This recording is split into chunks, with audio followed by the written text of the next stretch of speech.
안녕하세요 여러분, 자기계발 크리에이터 드로앤드루입니다.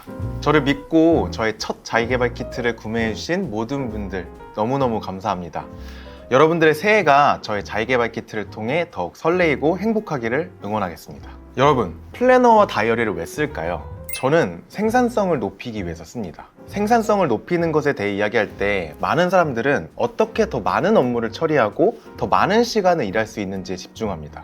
하지만 제 생각에는 그건 생산성을 높이는 것이 아니라 그냥 일을 더 많이 하는 것일 뿐이에요. 그리고 그렇게 과하게 일을 많이 하다 보면 지치고 번아웃이 찾아옵니다. 우리 며칠 밤새서 열심히 일하고 아무것도 하지 못하는 경험을 다 해봤잖아요. 저에게 생산성을 높인다라는 것은 제가 살면서 이루고 싶은 일들을 좀 더 효율적으로 해내는 것입니다. 좀 더 구체적으로 이야기하자면 내가 해야 되는 일을 빠르게 처리하면서 내가 하고 싶은 일에 더 집중할 수 있게 만드는 것을 말해요. 저는 하고 싶은 일이 굉장히 많은 사람입니다. 그래서 유튜브 채널도 2개나 있고요. 영상 컨텐츠도 만들고 책도 쓰고 북클럽도 운영하고 강연도 하고 디자인도 하죠. 그 와중에 운동, 요리, 취미생활 꾸준히 하면서 여행도 자주 다닙니다. 여러분도 하고 싶은 일이 굉장히 많은데 일에 너무 지쳐서 못하는 경우가 많잖아요. 그 이유는 우리에게 시간과 에너지라는 리소스는 굉장히 한정적이기 때문입니다. 그래서 저는 지난 몇 년간 제가 하고 싶은 일에 집중하기 위해서 제가 해야 하는 일을 최대한 효율적으로 처리하고 제가 하고 싶은 일에 집중할 수 있는 방법에 대해서 고민을 많이 했어요. 결국 나를 잘 움직이게 만드는 것이 중요하거든요. 자기계발 키트 상세 페이지에서도 보시면 알겠지만 지속적인 자기계발의 필수 요건 4가지가 있죠. 계획, 실행, 기록, 동기부여. 계속해서 선순환을 그리면서 발전해 나가야 합니다. 플래너로 계획을 하고 실행하면서 필요한 정보를 찾기 위해 독서를 하고 거기서 배운 것을 실행해 보고 그것을 또 기록하고 거기서 찾은 나의 생각에서 나를 두려워하거나 멈추는 게 있다면 그걸 자기암시를 통해서 매일 아침 말해보는 거예요. 그러면 다시 나를 움직일 수 있는 동기부여가 됩니다. 그럼 내가 진짜 원하는 모습을 위해 계획을 하게 되고요. 다시 실행하고 기록하고 동기부여를 하게 되죠. 이런 하루하루가 매일매일 반복된다고 생각해 보세요. 1년이라는 시간 뒤에 여러분이 얼마나 많이 성장해 있을까요? 늘 미뤄왔던 사이드 프로젝트를 시작할 수도 있겠죠. 운동을 시작할 수도 있고 해보고 싶었던 공부를 할 수도 있겠죠. 제가 유튜브를 사이드 프로젝트로 시작한 방법도 바로 이 사이클을 돌리면서 시작되었습니다. 매일 아침 샤워를 하면서 자기암시를 하고 출근 전에 플래너로 오늘 제가 할 일들을 계획했죠. 퇴근 후에는 유튜브를 촬영하고 편집하고 업로드하고 그 과정에서 부딪히는 부분이 있다면 독서로 해결책을 찾고 그 과정에서 배운 것을 기록했어요. 그런 하루가 매일 반복되고 5년이 지난 지금은 저는 65만 자기계발 크리에이터가 되었습니다. 그래서 본격적인 플래너, 다이어리 활용법에 들어가기 전에 생산성을 높이는 자기계발 마인드셋에 대해 먼저 이야기해 보려고 합니다. 생산성을 높이는 자기계발 마인드셋은 무엇일까요? 저는 프로의 마인드를 가져야 한다고 생각합니다. 프로의 마인드를 갖기 위해서는 첫 번째, 영감에 의존하는 것을 멈춰야 합니다. 우리는 영감이 떠오를 때만 일이 하고 싶어집니다. 책을 읽다가 유튜브를 보다가 어떤 영감이 딱 떠오르면 갑자기 하던 일을 멈추고 그 일에 집중하려고 하죠. 하지만 그건 아마추어의 방식입니다. 우리가 많이 착각하는 것이 뛰어난 성과를 내는 사람들은 영감이 떠오를 때만 작업을 한다는 것인데요. 물론 영감을 받아서 몰입의 상태로 들어가는 것은 순간적으로 일의 효율을 높여줄 수 있어요. 하지만 계속해서 영감이 찾아오기만을 바라고 일을 하게 되면 다른 일에 대한 집중도가 흐려지고 말죠. 그렇게 나는 아직 준비가 덜 되어 있다는 핑계에 빠져 많은 사람들이 게으른 완벽주의가 되어갑니다. 반면 프로는 스케줄에 맞춰서 일을 합니다. 그들은 일에 훈련되어 있죠. 물론 그들도 갑자기 영감이 떠올라서 작업을 하기도 합니다. 하지만 진짜 훈련된 일잘러들은 그 영감이 매일 같은 주기로 찾아오게 만들죠. 그렇게 일에 몰입하는 자신만의 스케줄이 있는 겁니다. 그래서 중요한 것이 나의 에너지 사이클을 이해하는 것인데요. 내가 언제 가장 집중력이 높아지는지를 아는 것을 말하죠. 나의 에너지 사이클은 어떻게 알 수 있을까요? 바로 기록을 통해서 알 수 있습니다. 제가 다이어리를 쓰는 이유 중에 하나이기도 한데요. 나는 어떤 사람인가를 가장 쉽게 알 수 있는 방법이 나의 과거 기록을 확인해 보는 것이죠. 의사가 진료 기록을 보면서 환자를 보는 것처럼 말이에요. 다이어리를 쓰는 또 다른 장점은 나의 관심 분야를 알 수 있게 된다는 것입니다. 이번에 제가 만든 다이어리는 매일매일 조금씩의 문장을 쓸 수 있게 디자인되어 있습니다. 그런데 막상 글을 쓰려면 어떤 걸 써야 할지 어렵잖아요. 그래서 제가 추천하는 방법은 키워드 3가지에서 5가지 정도를 정하고 그 단어를 포함해서 문장을 구성해 보는 겁니다.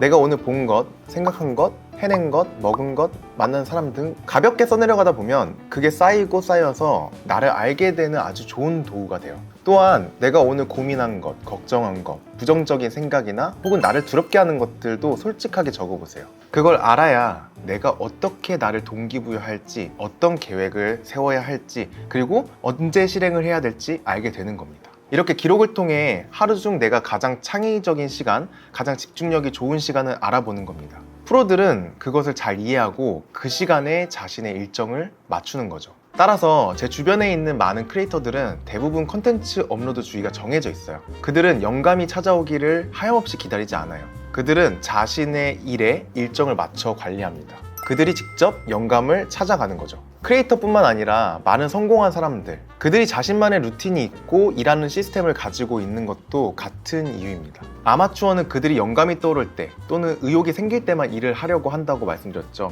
물론 가끔은 그게 작동될 수도 있어요. 하지만 만약 영감이 떠오르지 않거나 그 일에 대한 환경이 준비되어 있지 않다면 올해는 이거 해야지, 내일부터 하자, 말만 하고 시도조차 못하고 계속 미루게 되는 상황이 발생합니다. 따라서 규칙적인 일정을 갖는 것이 매우 중요해요. 두 번째는 툴이나 스킬에 집착하는 것을 멈춰야 합니다. 생산성이 높다라고 하는 것은 한정된 시간 안에 얼마나 많은 가치를 만들어낼 수 있느냐입니다.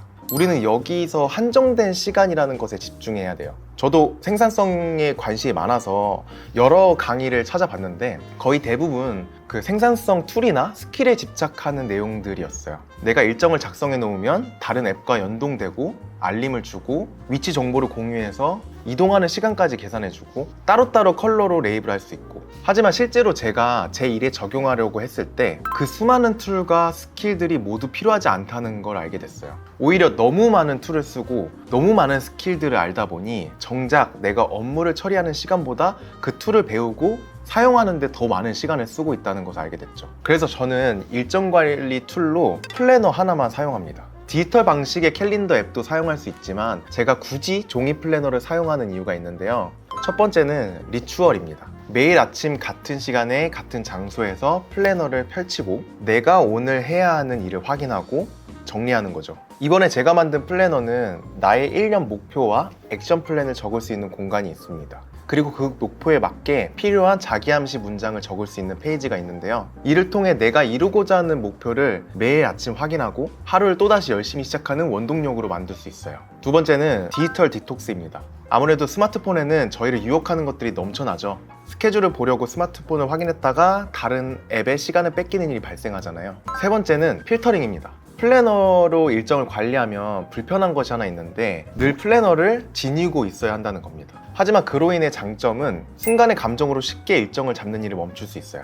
전화통화를 하거나 문자를 하다가 갑자기 일정을 잡으면 캘린더 앱을 보고 쉽게 잡게 되지만 플래너를 꺼내서 한 번 더 확인하고 이 일정이 정말로 나에게 필요한 것인가 중요한 것인가 생각해 볼 수 있는 시간을 벌게 되죠. 그러면 이제 본격적으로 제가 어떻게 플래너를 사용하는지 알려드릴 건데요. 매년 초에 플래너를 사고 몇 주 쓰다가 그만둬서 빈 페이지만 넘쳐나는 플래너가 된 경험 다 있으시죠? 너무 걱정 마세요. 저도 처음에 그래 본 적이 있거든요. 그건 시스템의 적응 기간을 지나지 못해서 그런 것인데요. 그 이유가 시스템을 완전히 믿지 못해서 벌어집니다. 보통 처음 플래너를 사용하기 시작한 사람들은 몇 가지 업무를 플래너에 적습니다. 그리고 한동안 그 업무에 맞춰서 시스템을 잘 사용해요. 하지만 갑자기 새로운 업무들이 생겨나고 그걸 평소처럼 머리로 기억하려고 해요.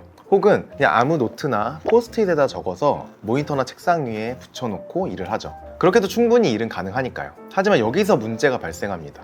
업무 리스트가 분산되게 되는 겁니다. 그럼 시간이 지남에 따라 점점 이 시스템을 사용하지 않게 돼요. 그래서 그동안 우리가 플래너를 처음에만 사용하다가 끝까지 사용하지 못하게 된 거예요. 두 번째 문제는 한 번에 업무를 너무 많이 집어넣어서 시작도 하기 전에 질에 겁을 먹거나 무엇부터 시작해야 될지 몰라서 벌어집니다. 그래서 제가 앞으로 알려드리는 방법을 잘 숙지해서 사용해 보시면 아주 쉽게 플래너 시스템에 적응하고 여러분의 목표를 위해 해야 하는 일을 차곡차곡 잘 해나가실 수 있을 겁니다. 플래너인데요.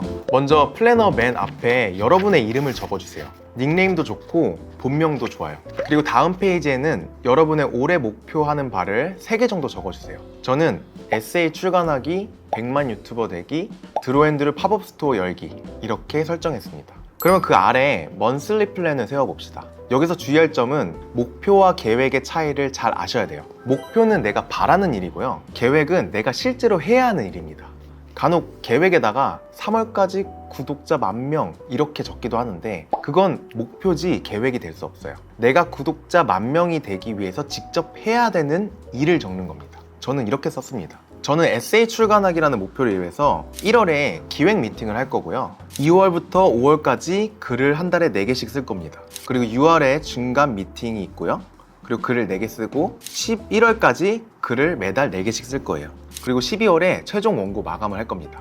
그리고 100만 유튜버 되기라는 목표에서는 1월에는 멤버십 시작을 할 거고요. 1월부터 12월까지 매달 영상을 12개씩 만들어서 업로드 할 겁니다. 그리고 3월, 6월, 9월, 12월에는 채널 리뷰를 한 번씩 할 거고요. 그리고 드로앤드루 팝업 스토어 열기라는 목표를 위해서는 저는 3월에 기획 미팅을 하고 4월에 상품 기획을 하고 5월에 디자인, 6월에 제작, 7월에도 제작하고 8월에 웹사이트를 만들고 9월에 홍보를 해서 10월에 팝업을 오픈할 겁니다. 그러면 이제 위클리 플랜을 세워볼 건데요. 위클리는 월요일부터 일요일까지 내가 어떤 식으로 일할 건지를 적어보는 거예요. 저는 첫 번째 에세이 출간하기라는 목표를 위해서는 월요일에는 휴식을 할 거고 화, 수, 목, 금에 독서랑 글쓰기를 같이 할 겁니다. 그리고 토요일에 쓴 글을 원고 수정을 할 거고요. 일요일에도 나머지 수정을 할 겁니다. 그리고 100만 유튜버 되기라는 목표를 위해서 월요일에는 유튜브 촬영과 업로드를 할 거고요.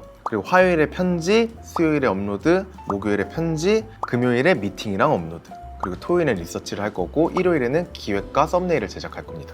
그리고 팝업 스토어 목표를 위해서는요, 화요일부터 금요일 안에서 제가 자율적으로 기타 업무라고 적어서 이때 제가 필요한 업무들을 할 겁니다. 그럼 이제 데일리로 갈 건데요. 데일리는 아침에 모닝 루틴이나 저녁 루틴을 간단하게 적으면 좋을 것 같아요. 저는 아침에는 플래너를 쓰고 자기 암시를 할 거고 공복 유산소를 할 겁니다. 그리고 중간에 업무를 할 거고요. 저녁에는 근력 운동을 하고 다이어리를 쓸 겁니다. 여러분마다 목표들이 다 다를 거 아니에요? 그 목표를 내가 달성하기 위해서 나를 두렵게 하는 것, 혹은 나를 잡아두는 것, 아니면은 나에게 필요한 말, 나를 스스로 믿게 할 수 있는 문장을 2024년이니까 24가지 문장을 만들어서 여기 오른쪽 칸에 쭉 적어보세요. 그리고 아침마다 이 플래너를 펼치고 그거를 딱 한 번씩만 읽어보세요. 아마 빠르게 읽으면 1분도 안 걸릴 거예요. 하루에 딱 1분만 투자해서 저를 믿고 자기 암시를 한번 해보세요. 다음은 플래너의 먼슬리 페이지입니다. 저에게 먼슬리 페이지는 이벤트를 적는 공간입니다. 여러분은 업무와 이벤트를 구분할 줄 알아야 되는데요. 이벤트는 일어나는 날짜와 시간이 정확히 정해져 있는 반면에 업무는 마감일이 정해져 있지만 그 기간 전까지는 유동성 있게 계속 해야 되는 일을 말해요. 예를 들어 이벤트는 미팅이나 강연 같은 겁니다. 정확한 날짜와 시간이 정해져 있죠. 업무는 예를 들어 컨텐츠 만들기 같은 겁니다. 다음 주까지 만들어야 하는 마감 시간은 정해져 있지만 그 마감 시간까지 제가 해야 하는 일이 매일매일 조금씩 다르게 있죠. 이 차이를 잘 알고 봐주시면 좋겠어요. 그래서 먼슬리 페이지는 이벤트만 적으시면 됩니다. 물론 업무의 마감일도 이벤트로 볼 수 있기 때문에 업무 마감 날짜도 먼슬리 페이지에 적습니다. 저는 먼슬리 페이지를 적을 때 보통 시간, 이벤트 이름, 그리고 필요에 따라서 누구를 만나는지, 어디서 만나는지를 적기도 합니다. 그래서 예를 들어 오후 7시 미팅 with 와디즈 장소 성수동 사무실 이런 식으로 적어요. 다음은 위클리 페이지인데요. 위클리 페이지는 실제 업무를 쓰는 곳이에요. 첫 번째 방법은 매니저와 태스커를 구별하기입니다. 저는 일요일 저녁 혹은 밤 시간에 돌아오는 주에 해야 하는 업무를 모두 설정합니다. 먼슬리 페이지에 있는 이벤트들을 위클리 페이지에 업무의 이름으로 옮겨 놓는 거예요. 예를 들어 먼슬리 페이지에 목요일에 컨텐츠 마감일 이렇게 적혀 있다면 위클리 페이지에는 화요일에 땡땡 영상 편집하기, 수요일에 초안 영상 공유하기, 목요일에 땡땡 최종 영상 전달하기 라고 적는 겁니다. 이렇게 돌아오는 일주일의 업무를 배정하는 것이 바로 아까 얘기했던 매니저의 역할입니다. 나머지 돌아오는 월, 화, 수, 목, 금, 토는 태스커로 배정된 일을 그냥 하면 됩니다. 저는 이렇게 일을 시작한 지 벌써 5년이라는 시간이 흘렀는데요. 이렇게 하면 일요일 하루에만 매니저로서 일정을 조정하는 것에 대해 고민을 하고 나머지 요일에는 그냥 고민 없이 그 일을 집중할 수 있게 되는 거예요. 이런 과정이 없다면 그냥 화요일 해야지, 화요일 바쁘니까 수요일 해야지, 급하게 목요일이 돼서야 작업을 하게 되는 경우가 생겨요. 미리 일주일 동안 내가 할 일을 정해 놓으면 아침에 일어나서 오늘 주어진 일만 열심히 하면 됩니다. 내일 모레의 일은 그때 걱정하면 돼요. 지금 걱정할 필요가 없는 거죠. 왜냐면 저는 일요일에 매니저 앤드류를 믿기 때문이에요. 두 번째는 요일별로 하는 루틴을 정해 놓는 겁니다. 아까도 말씀드렸다시피 저는 굉장히 여러 가지 일을 해요. 제 안에는 여러 개의 역할이 있는 거죠. 예를 들어 콘텐츠를 만드는 크리에이터이기도 하고요, 강연가이기도 하고, 책을 쓰는 작가이기도 합니다. 그러면 이 역할들에 맞춰서 업무를 요일별로 나누는 겁니다. 저는 매주 월요일 하루에 몰아서 유튜브 촬영을 하고 팀 미팅을 합니다. 강연은 화요일부터 금요일 중에 일정을 잡는 편이에요. 그리고 강연이 없을 때는 독서를 하면서 책을 씁니다. 필요에 따라서 수요일, 목요일에 브이로그를 만들기도 해요. 매주 금요일에는 팀 미팅이 있고요, 토요일에는 범퍼데이라고 해서 갑자기 약속이 잡혀서 하지 못한 일을 처리하는 날입니다. 일요일에는 다음 주 업로드될 썸네일을 만들고 촬영을 준비하고 다음 주 일정을 잡습니다. 물론 저처럼 여러 가지 일을 하지 않으실 수도 있어요. 저도 회사를 다닐 때가 있었거든요. 그때는 회사원 앤드류밖에 없었어요. 하지만 드로우 앤드류라는 유튜브 채널을 시작하면서 이 시스템을 만들게 됐거든요. 예를 들면 월요일에는 리서치와 기획을 합니다. 화요일에는 영상을 촬영하고 조금의 컷 편집을 합니다. 수요일에는 마무리 편집을 하고요, 그리고 썸네일을 만듭니다. 그리고 목요일에 업데이트하고 데이터 분석을 합니다. 이 방식을 통해서 저는 회사를 다니면서도 일주일에 한 편에서 두 편의 영상을 꾸준히 올릴 수 있었어요. 여러분이 시작하고 싶은 사이드 프로젝트가 있다면 이 방식을 한번 적용해 보세요. 세 번째는 먼슬리와 위클리를 꼭 나누어서 기록하라 입니다. 앞에서도 이야기했지만 먼슬리 페이지는 이벤트를 위한 공간이고 위클리는 업무를 위한 공간입니다. 저는 먼슬리 페이지는 이벤트나 업무 마감일이 생길 때마다 수시로 업데이트를 해요. 반면 위클리는 그 주가 오기 전까지는 절대 건드리지 않습니다. 대신 먼슬리를 쓸 때 그 달에 진행되고 있는 프로젝트가 있으면 페이지 한쪽에 적어 놓습니다. 예를 들어 지금이 7월 달이에요. 지금 하고 있는 프로젝트가 8월에 마감인 프로젝트가 있다면 제가 7월에도 이 프로젝트를 기억하고 있어야 하기 때문에 먼슬리 페이지 왼쪽에 비어있는 공간에 적어둡니다. 그리고 그 프로젝트에 필요한 업무 날짜가 정해지면 먼슬리 캘린더에 적는 거죠. 이렇게 먼슬리 페이지를 관리하시고 매주 일요일에 위클리 페이지로 넘어갑니다. 그러면 먼슬리에 있는 이벤트 일정들을 토대로 위클리 페이지를 배치할 수 있게 되죠. 그리고 나서 한 주간의 목표를 위클리 골 칸에 적어보는 겁니다. 그럼 거기에 맞춰서 업무를 쪼개서 요일에 맞춰서 적는 거죠. 이때는 그 업무 중에 가장 중요한 순서대로 적는 것이 좋습니다. 그렇게 하면 한 주간의 일정이 모두 완성이 되죠. 여기서가 중요한데요, 이제 여러분은 매일 아침에 일어나서 매일 같은 시간에 플래너를 펼칩니다. 그래서 내 목표를 한번 보고 자기 암시 문장을 한번 읽어주세요. 그리고 해당하는 위클리 페이지로 갑니다. 그럼 그 날짜에 업무가 적혀 있을 겁니다. 이때 자기개발 키트 안에 함께 구성되어 있는 포스트잇을 한 장 꺼내세요. 그리고 그 업무에 맞춰서 시간 순으로 업무들을 적어줍니다. 예를 들면 9시에 운동, 11시에 샤워, 12시에 점심, 1시에 이메일 정리, 2시에 기획서 작성, 3시에 미팅, 5시에 저녁 식사, 7시에 산책, 8시에 독서와 글쓰기, 10시에 다이어리 쓰기, 이런 식으로 시간대별로 해야 되는 것들을 적어둡니다. 이렇게 매일 아침 하루를 경영하는 거죠. 그리고 이 포스트잇을 플래너에 붙여도 좋고요, 저는 컴퓨터 모니터 같은 데 잘 보이는 곳에 붙여두고 일하기도 합니다. 그리고 이대로 하루를 보내면 돼요. 다시 처음부터 복습해보면 목표를 설정하고 계획을 나누고 이벤트와 업무를 구분해서 먼슬리 페이지에 적고 매주 일요일 저녁 위클리 페이지에 한 주간의 일정을 관리하고 매일 아침에는 포스트잇에 시간대별로 해야 하는 업무를 적고 하루를 경영하는 겁니다. 그럼 하루가 끝나고 포스트잇에 있는 일정이 모두 마감되면 여러분은 하루를 알차게 보내게 되고, 그런 하루가 쌓이면 일주일이 되고 그게 한 달이 되고 어느새 우리가 목표했던 것에 점점 더 가까이 갈 수 있게 되는 것이죠. 그럼 다이어리를 살펴볼까요? 다이어리의 위클리 페이지는 습관을 관리하는 헤비 트래커입니다.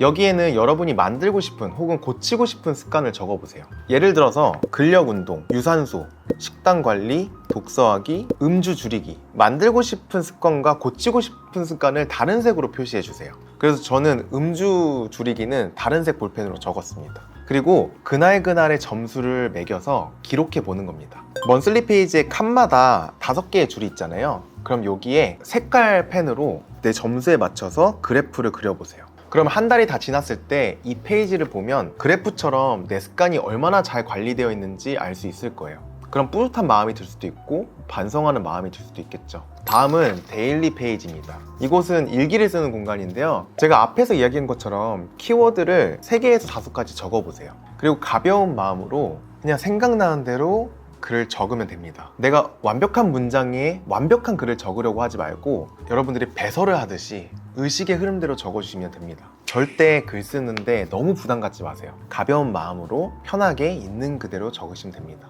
만약 정말 생각이 나지 않는다면 플래너를 펼쳐서 오늘 내가 한 일을 확인해보고 써보면 되겠죠. 이제 먼슬리 리뷰 페이지로 갑니다. 이 페이지는 꼭 플래너를 같이 보면서 작성해주세요. 맨 위쪽에는 내가 이룬 것들 5가지를 적어보는 겁니다. 그 다음은 내가 진행하는 프로젝트에 대해서 적어보세요. 왼쪽부터 완료한 프로젝트는 뭐가 있는지, 현재 진행 중인 프로젝트는 뭐가 있는지, 다음 달의 프로젝트는 어떤 게 있는지, 그 다음 내 한 달에 대한 점수를 매겨보세요. 인풋은 나에게 들어간 것이에요. 독서나 컨텐츠, 강연, 강의 등을 통해 배운 것들을 말하죠. 아웃풋은 나에게서 뽑아낸 것을 말해요. 내가 만든 컨텐츠, 업무 성과, 글쓰기 등이 있겠죠. 그 다음 3번째, 스피리추얼은 정신적으로 얼마나 건강한지, 마지막으로 피지컬, 육체적으로 얼마나 건강했는지, 그리고 각 항목마다 개선할 점이 있다면 옆에다가 적어봅시다. 이것도 플래너나 앞쪽에 헤비 트래커를 보시면 쉽게 적을 수 있겠죠. 그리고 오른쪽은 더 재밌어요. 이달의 키워드를 적어보세요. 이 키워드를 생각하는 게 정말 재밌을 거예요. 제가 새해부터 먼슬리 리뷰라는 컨텐츠를 통해서 이 페이지에 어떤 것을 적었는지 공유해 드릴 예정이거든요. 여러분도 매달 이 페이지에 적은 것을 인스타그램으로 인증해 보세요. 그리고 밑에는 내가 감사한 거, 그리고 가장 자랑스러운 것, 그리고 개인적인 문제점들, 개인적인 어려운 점들, 그리고 글을 통해 배운 것들, 이렇게 적으면 먼슬리 리뷰가 끝납니다. 만약 여기서 떠오르는 게 없다면 앞에 데일리 페이지에서 적은 것들을 보시고 적으면 좀 더 쉽게 적으실 수 있을 거예요. 네, 이렇게 플래너와 다이어리 활용법 강의가 마무리되었습니다. 어때요? 벌써 플래너와 다이어리로 알차게 보낼 새해가 기대되지 않으신가요? 올해는 꼭 작심삼일이 아니라 365일 꽉꽉 채운 한 해를 보내시길 기대하면서 저는 여기서 인사드리도록 하겠습니다. 끝까지 시청해주셔서 감사합니다. 드로우 앤 들어가세요.